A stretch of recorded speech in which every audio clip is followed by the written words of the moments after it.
Let's stop and think for a second about the technology we use every single day. I mean, the sheer complexity humming away behind the scenes is it's mind-boggling. So, we're going to dive into that because the very thing that holds it all together might also be its biggest weakness. From the car that gets you to work, to the medical devices that literally keep people alive, to the airplanes that fly us around the world, these things aren't just simple machines anymore. They're these incredibly intricate systems where tons of code and physical parts all have to work together perfectly. Now, to manage all that complexity, engineers have pretty much ditched the old scattered paper documents. Instead, they use a single, unified digital model. You can think of it like a master blueprint for the entire system. This whole approach is called Model-Based Systems Engineering, or MBSE, and it is totally changing how we build things. This digital blueprint is amazing. It helps teams wrangle complexity, cut down on risks, and just communicate way better than they ever could before. It sounds perfect, right? But it begs a really important question. What if this master plan is missing something huge, something that could put the whole system in danger? And that question brings us right to the heart of the matter for modern engineering. You see, as our systems get more and more sophisticated, the challenges of designing them safely and securely, well, they get a lot bigger too. Right, so MBSC is basically the go-to answer for that complexity problem. By putting everything into one central digital model, you get these incredible benefits. You can reuse designs, you can instantly see the impact of a single change, and you can get all these different teams speaking the same language. And it's really become the standard for building the future. And here it is. This is the blind spot. Researchers have discovered that almost none of the popular ways of doing MBSE really deal with security analysis from the get-go. Security isn't baked into the design. It's treated like an add-on, something you bolt on at the end. It's an afterthought. Now, don't just take my word for it. This isn't just a theory.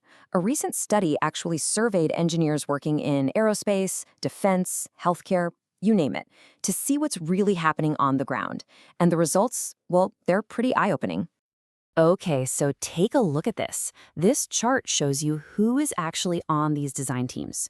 You've got these huge teams of systems engineers. A lot of them have more than 50 people. But then you look at the security engineers, and most teams have 10 or fewer. That massive gap tells you everything. Security expertise is often stuck in its own silo, and it's seriously underrepresented when the core design decisions are being made. And this quote from one of the engineers in the study just hits the nail on the head. It perfectly captures the real-world consequence of that team structure. Security isn't being designed from the ground up. It's just being tacked on later as another list of requirements, totally separate from the foundational work. So is security even being linked back to that master blueprint? Well, the data shows a pretty broken picture. A full 40% of organizations straight up admit their security documents are either not linked at all or only partially linked to the main system model. And for the other 60% that do link them, the connection is often messy and inconsistent. But you might be wondering, do the engineers on the front lines even want this to change? Well, the answer is a massive, resounding yes. When they were asked if weaving security analysis into MBSE would be a good thing, the response was just overwhelming. They get it. They see the value in better communication, in managing complexity, and having that clear line of sight. They know there has to be a better way. And that better way is exactly what researchers have been working on. They've developed a new methodology to build security directly into that digital blueprint, right from day one. So, it all starts by creating a common language, something that both the systems engineers and the security experts can actually understand. This new model breaks all the security ideas down into 3 simple groups. First, you have the risk concepts. In red, what are the threats, the vulnerabilities? Second, the stuff you need to protect. In green, what are your critical assets? And third, the assurance concepts. In white, what security controls do we need to put in place to fix it? This common language is then used to build out a really solid security profile. And it follows a structured process based on a trusted international standard. You start by deciding, okay, what level of risk are we willing to accept? Then you identify your assets and threats, you analyze the risks, you figure out ways to treat them, and finally, you pick the specific security controls to put in place. It's a logical, repeatable process. All right, so this all sounds great in theory, but what does it actually look like when the rubber meets the road? Let's take a look at a real-world example, securing a supercritical component in a modern car. So, the system we're talking about is the power control unit for a hybrid SUV. This is basically the brain that controls the car's acceleration and braking. So, yeah, you can imagine its security is kind of important. Using this new security model, engineers can trace a potential attack all the way from start to finish. Let's walk through this one. You've got a threat, like fault injection on diagnostic protocols. That could exploit a known vulnerability in the car's internal network. This creates a terrifying risk. An attacker could literally take over the control unit and control the car's gas and brakes. And that risk is then directly linked to the specific assets that are in danger, the power control unit's hardware and its software. And the level of this risk they identified?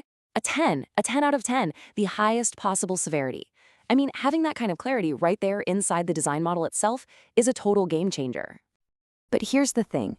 The real power of weaving security into the digital blueprint isn't just about finding risks. It's about being able to see the ripple effect of every single design change instantly. So, for example, just imagine an engineer makes a tiny change to a high-level requirement that's related to power. With this integrated model, that change is automatically traced all the way down the chain.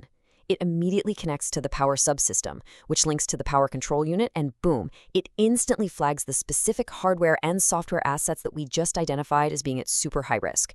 The team knows right away that this change needs a security review. Now that is the power of traceability. So what this all boils down to is a really fundamental shift in thinking. Building security into the design from the very beginning isn't just a best practice or a nice to have. As our world gets more complex and more connected, it's absolutely essential for building systems we can actually trust. We have to move from reacting to problems to proactively designing them out of existence. And that leaves us with a final, pretty sobering thought. We just saw how a car's fundamental design can have this massive security blind spot, and it really makes you wonder, if this is happening with our cars, how many other complex systems that we rely on every single day, in our hospitals, in our skies, in our power grids, how many of them have the exact same problem?